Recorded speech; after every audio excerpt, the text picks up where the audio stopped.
I'm going to sit today. You okay with that?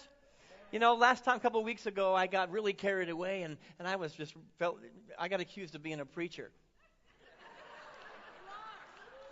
Last I checked, I was. No. But so I'm going to sit today and be a little mellow. I got a couple of stories I want to share that are very, very meaningful to me, and it just felt like we're going to have story time today a little bit, and we're going to have family chat. But first, I have to give you the preacher talk before we get into story time. In the book of John, chapter 15, Jesus says, "Greater love has no one than this, than they lay down their life for one's friends." Greater life has no one than this, and they lay down their life for one's friends. Of course, we know in the story of this man that he's getting ready to lay down his life to prove a point. To prove a point. He didn't have to do this, except he wanted to wake humanity up to a reality that we teach every week in this church. This physical world, with all of its trials, all of its tribulations, all of its ups and downs, it's not real. I'm getting undressed here. What is going on? I'm coming undone. Ay, ay, ay, ay. But the reality is this human experience is nothing, whether I am clothed or not. It is nothing, I tell you. That this human journey of being a human being, he laid down his life to show us you are so much more.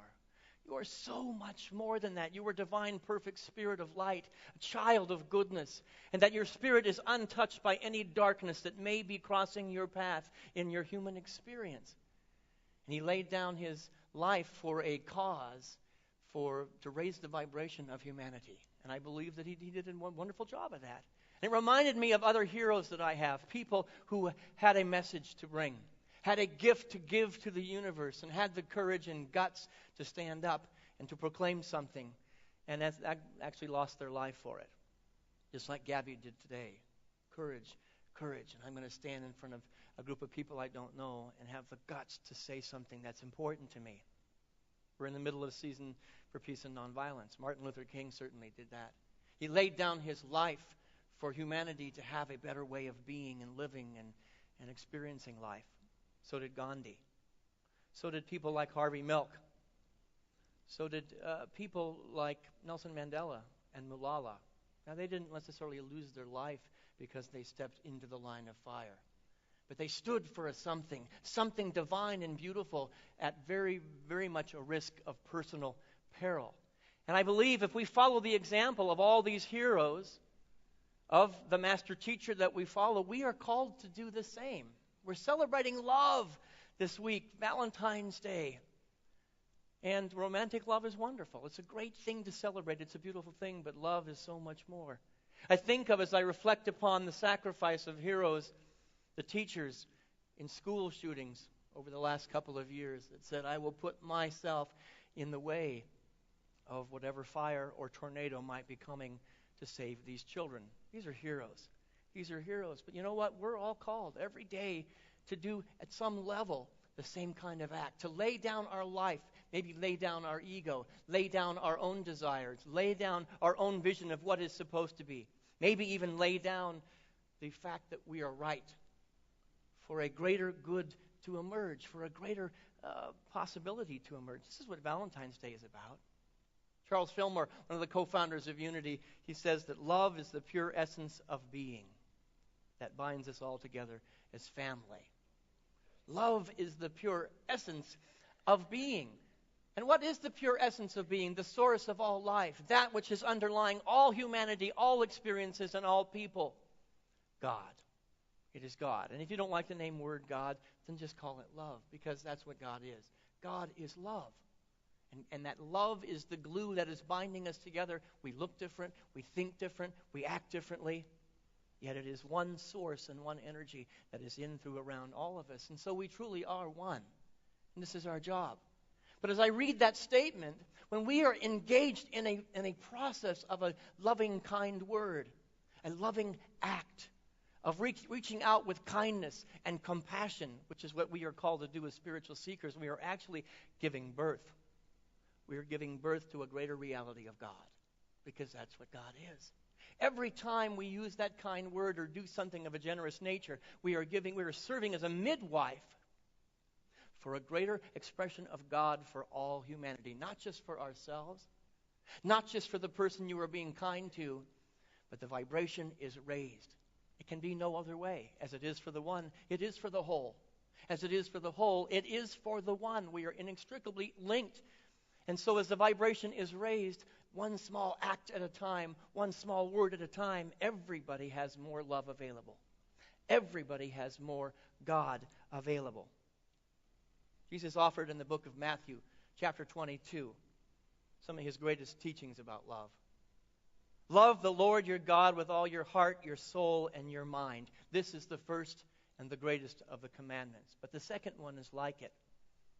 Love your neighbor as yourself. And then the best part is what he says right after that. All the law and the prophets hang on these two commandments. Anybody here over-intellectualize the spiritual path? I've been in the Soul Talks classes. Yeah, I know it happens. We over-intellectualize these ideas and these theories, and they're all fantastic and wonderful ideas. But let me tell you, what I'm hearing as I read that is every book, every workshop, every talk, every scripture, every commandment, every word boils down to one of two things. Love God, love your neighbor. And if you do that, you're going to be okay. The rest is all commentary. Rabbi Hillel was asked at one point to tell the whole of the Torah from the Jewish faith in the time he could stand on one foot. The man was brilliant. He stood on one foot and he said, if it's hateful to you, don't do it to somebody else. Love everybody. Done. The rest is commentary. And in the essence, all the scriptures, many paths, one God, there contains great power in all those scriptures, in the Bible, in all the teachings, in every talk that's from this platform, there is great good. But at the end of the day, when your head hits the pillow, what is it all about? Being more loving. Plain and simple, giving birth to God, giving birth to a greater expression of love, not just for yourself, but for everybody. God is twofold in unity. We teach that God is love. That's the fun one, right? That's the easy one. Oh, God is love. That feels like a warm blanket. And God is love in many different aspects. Everything that God, life, has ever been, ever will be, has been gifted to you.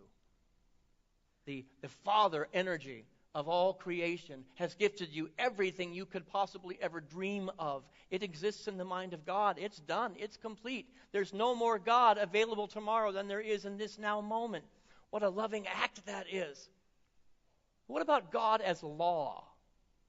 Ooh, that's a tough one. We don't like that one. God as law? That seems so impersonal. And guess what? It is very impersonal. It says in Scripture, the rain falls on the just and the unjust alike. That banquet table of goodness was gifted to everybody. Whether you think that person's good or not, God is available to everyone and all. And God is available as law. What does that mean, God as law? Well, to put it in real simple terms, the word that you just spoke, by law, is going to come back to you. The universe is responding to that. You put that word out, that word's coming back. You put that energy out, that energy's coming back. And it is a repeatable process. In this great laboratory of life, that is a repeatable process that you can count on. Time and time and time and time again. So what does that mean? Love expressed, love experienced. You want more love in your life? Give more love. You want more abundance in your life? Offer more abundance. You want more kindness in your life? Express kindness. Experience kindness. Doesn't that feel good? We've been empowered. We've been so lovingly given this gift in this laboratory of life that we can be the creators of our own destiny. We are the manifestors of our own reality, and that feels so good. Kindness out, kindness in. But guess what? Law works all the time. Hatred out, hatred in. Prejudice expressed, prejudice experienced. And the law doesn't care what you put into it. It's like this great machine. Whatever you want to put in, the universe says, it's yours. It's yours. And you send a great invitation out to the universe when you put out the energy that you're putting out. Choose your words wisely. Choose your thoughts wisely. Choose your feelings wisely, because they're coming right back at you. This is God as law. But let's go back to God as love. God as love loves you so much, it's not going to interfere with your process. You want hatred? There you go. You can have it. Have a little bit more. God will not interfere. Your father energy, your mother energy loves you so much, it's not going to rush in and make it okay or pull you aside. That's the impersonal aspect of God. So we become very much responsible for the life experience, heaven or hell, that we happen to be experiencing. So love expressed will always mean love experienced. And sometimes that means sacrifice. Sometimes that means sacrifice. Jesus went on to say, how does that love express? How do you express that love that you have been commanded to express? Well, I went through and just grabbed a few of them that I thought were really, really imperative to today's talk. Time and time and time again, the man said, forgive. You want to express love? Forgive.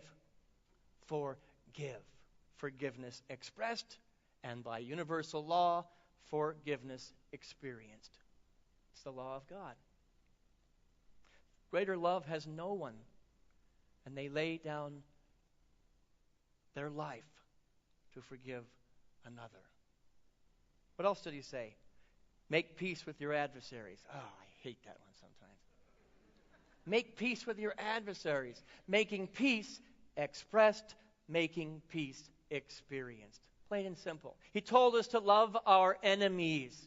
Well, in unity we teach that there are no enemies, because there is only one power and one presence, and it's good. So if you've made an enemy of somebody, you're out of alignment with the oneness of truth, the oneness of spiritual truth.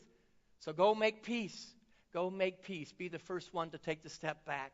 Be the first one to offer the hand and say, let's figure out a different way to do this. That's how you express love. What else did he say? Do not judge. Don't we love to judge? As human beings, we're judging machines. It's kind of fun sometimes. What did she wear that outfit for? The reality is, it's part of the human experience and the human mind. We want to judge. But what the master teacher is telling us is quit judging everybody. Accept everybody. Greater love has no one than this, than they lay down their judgment of another human being to create the possibility of oneness and to give birth to God. A greater reality of God can emerge when we quit judging, which is an energy of separation. Let it down, let it be, and give birth to a greater reality, not just for you and that person, but for the whole, the collective that is humanity. And then the last one, which is really, really tough for me sometimes, give more than is asked of you. This is one of his commandments. You can find it. If they take your coat, give them your shirt too. Oh, I hate that. I might be cold. But the reality is, he's saying, give more than what is asked of you. And what does that mean? That means sacrifice. Every hero I mentioned earlier gave more than what was asked of them, what was expected of them. The master teacher himself gave more than what was expected of him. And that meant a great deal of sacrifice. Isn't that a word we don't like much? Sacrifice comes up against our mental human ego. And it says, I don't want to sacrifice. You mean I have to lose for somebody else to win? That doesn't make sense. Is that what sacrifice really means? I looked up the etymology. I love etymology. I love the study of the roots of words and what their original intent was. And sacrifice had paragraph after paragraph of what it really meant and what it was originally intended.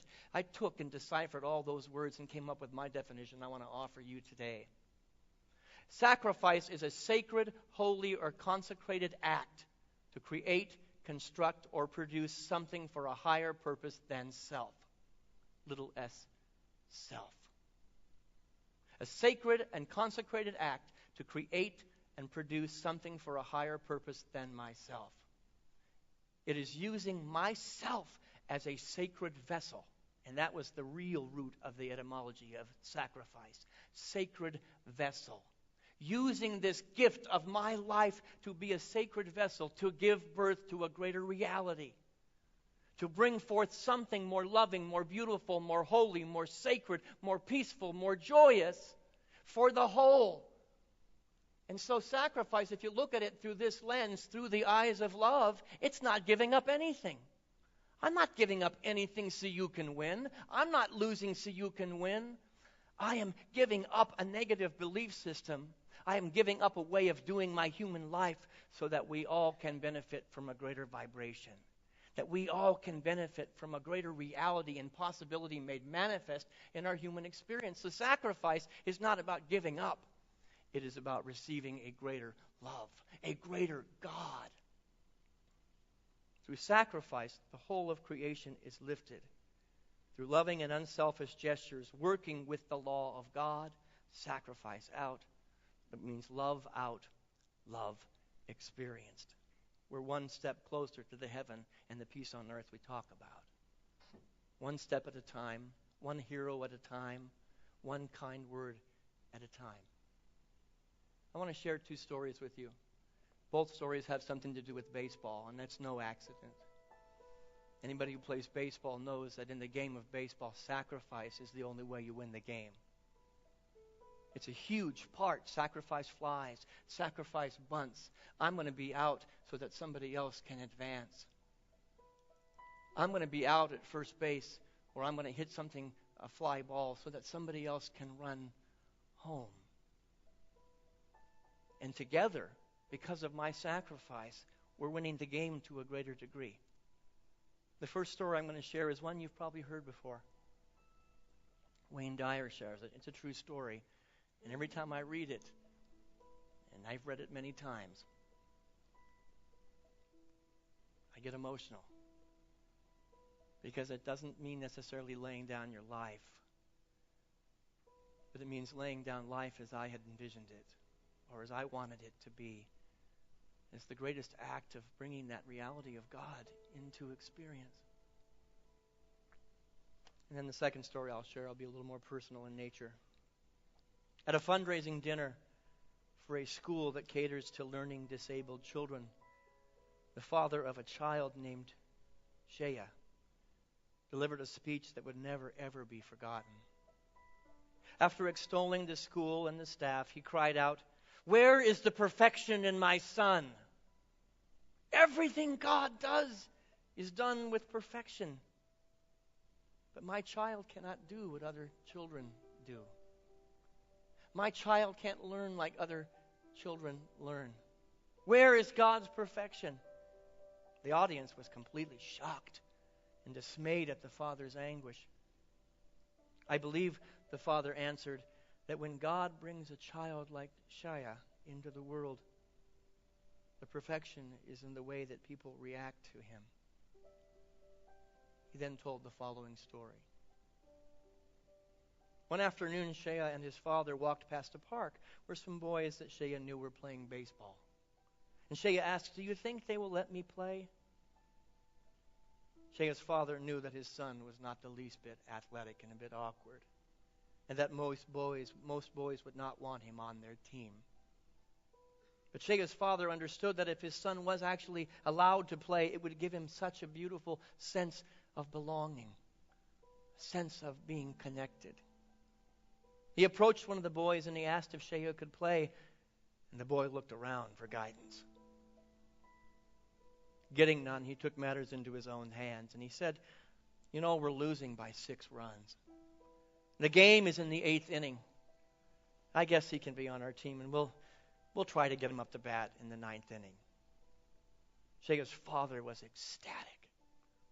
Shea was told to put on a glove and go out to center field. In the bottom of the 8th, Shea's team scored a few runs, but they were still behind by 3. In the bottom of the 9th, Shea's team scored again, and now with 2 outs and the bases loaded, with the potential winning run on base, Shea was scheduled to be up. Would the team actually let Shea bat and completely give away their chance to win the game? Surprisingly, Shea was given the bat. Everyone knew that it was all but impossible. He didn't even know how to hold the darn thing. However, as Shea stepped up to the plate, the pitcher moved a few steps in to lob the ball in softly.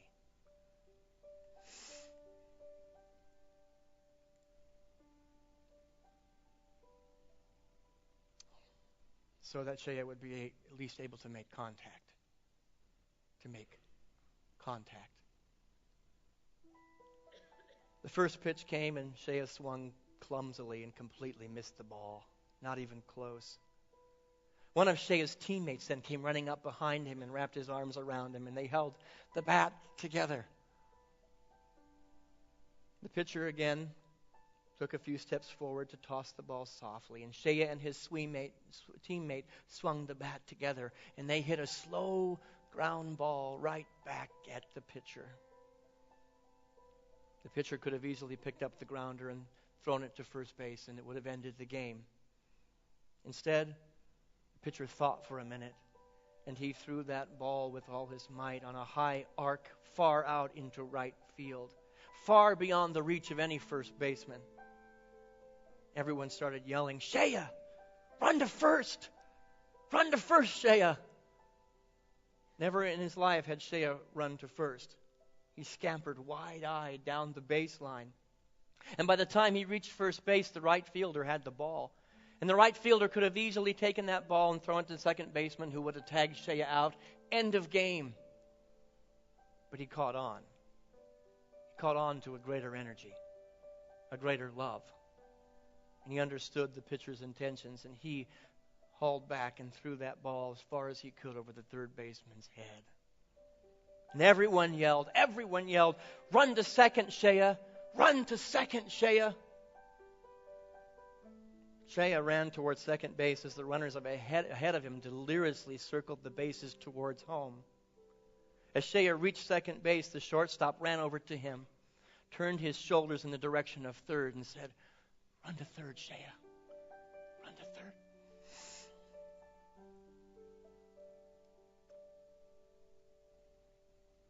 As Shea rounded third, the boys from both teams ran behind him screaming, "Run home. Run home, Shea." And as he stepped on home plate, all 18 boys lifted him up on their shoulders and made him the hero. That day, said the father, softly with tears rolling down his face, those 18 boys reached their level of God's perfection. A little more God was available for the world. A little more love was available for the world. Greater love has no one than they lay down their game, their opinion, their need, their ego for their friends. Each one of us is called daily to sacrifice in those small ways. And it looks very much like a little piece of your life has been laid down. But it is the greatest gift that one can give another human being. One can give the one that is humanity. I'm going to tell one more story as I conclude.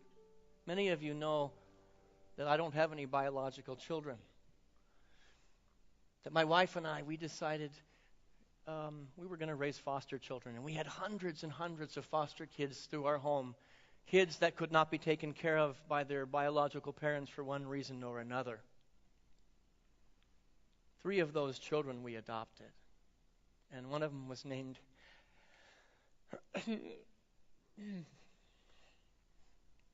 Adam. Adam was an incredible athlete. I was not only blessed to be his father, but I was blessed to be his coach. Holy mackerel. As a coach, you wanted him on your team. Every time he got up to bat, you knew there was going to be something exciting happening. He came to us a very angry boy, and a very, very hurt boy, because he had come from an alcoholic home where both his parents could not free themselves of the addiction of alcoholism and acted out in abusive ways. And so they lost their parental rights.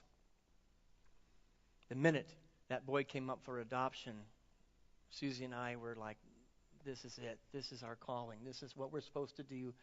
This is going to finally be the son that I didn't really see possible to have at any point in my life. And Adam got healthy. We had hours upon hours of talking over a baseball, over fly balls, over sitting in the dugout and coaching and learning how to be a better ball player. It's amazing what you can work out. In the Burdick household, we work out a lot of things without actually talking about them. We do it over a game or a baseball field. Adam got really healthy, really healthy. He began to thrive. He was an amazing young man. And miraculously, as Adam was getting healthier, he began to discover that there was a hole in his heart that Susie and I could not fill as parents. And we discovered a deep longing. He had a wonderful relationship with his biological father. And so we were asked to facilitate meetings with Bob, his dad, who was trying desperately to free himself of the alcoholism. So we supervised visits, very short meetings where we would drive to Santa Cruz and let them meet for a while, and it seemed to be really good for Adam. It seemed to be very good for Bob. It worked miraculously. Adam began to get healthier. Bob began to get healthier. It seemed like we were doing the right thing and the good thing. And the reality is, Bob freed himself of his addiction. And the counselor said, Adam's counselor, as he was processing his anger and his hurt, made the suggestion that he thought that the two had gotten healthy enough that it would be a good idea to let him have unsupervised visits. Maybe even let him spend the night. Now that scared me a little bit. I'm the dad here. I'm the one who's up in the sleepless nights. I'm the one that's going to bat at school, who's doing the homework, who's holding him in the midst of the anger and the rage. But it seemed like the right thing to do to sacrifice. So we did. We did just that. And Adam got to go spend time with his biological father. It was a beautiful thing. He was completely free of the alcoholism at this point. Well, he wasn't free of it. He managed it beautifully. And unfortunately, the healthier the relationship got with Bob, and the better those visits went, the more it was exposed that Adam didn't have the ability to be loyal to his father and still love us as his parents. And things got very, very difficult in our home. And eventually, long story short, the counselor said, I think it would be a good idea for you to unadopt Adam and allow him to go back, be with his biological father, and let him be adopted by... That doesn't make any sense to me. Have you ever heard of such a thing? That's ridiculous. That's stupid. And it cut me to the quick. 7 years I was his father. 7 years I was his coach, his friend, his mentor, his teacher, his student. And now I was asked to give it up. And I had many a night of railing and complaining and screaming and shouting as I processed my own anger. But then the Christ of my being understood greater life has no one. And he laid down his life for the sake of another. And it became very evident to both Susie and myself that this is exactly what this young man needed. We were brought into his life for a time. He got healthy. And it's exactly what we did. We gave him up for adoption. We went down to the courthouse and created a beautiful opportunity for him and Bob to have an amazing life together. And they did. They still do, I think. I haven't had conversations with them for many, many years. Love healed this beautiful, angelic young man. Love healed his father. And I wish I could say it happened overnight. It didn't. But love eventually healed the deep, deep cutting wound of loss in my heart.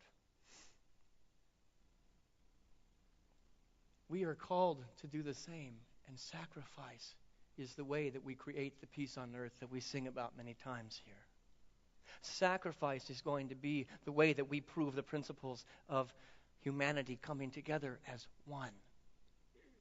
And until we in relationship can realize that there's going to be give, there's going to be take, there's going to be pain of offering something I desperately, desperately want and hold on to. And when I can let go of it, there's going to be a greater love for each and every one of us. It is the only thing that is going to make this world what we know it can be and what it is at core.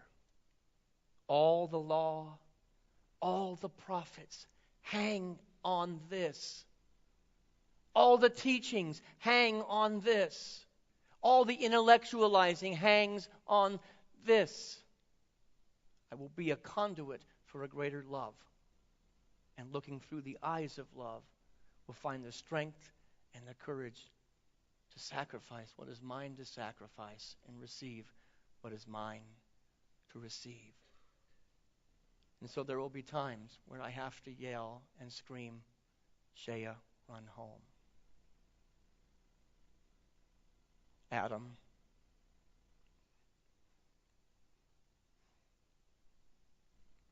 run home.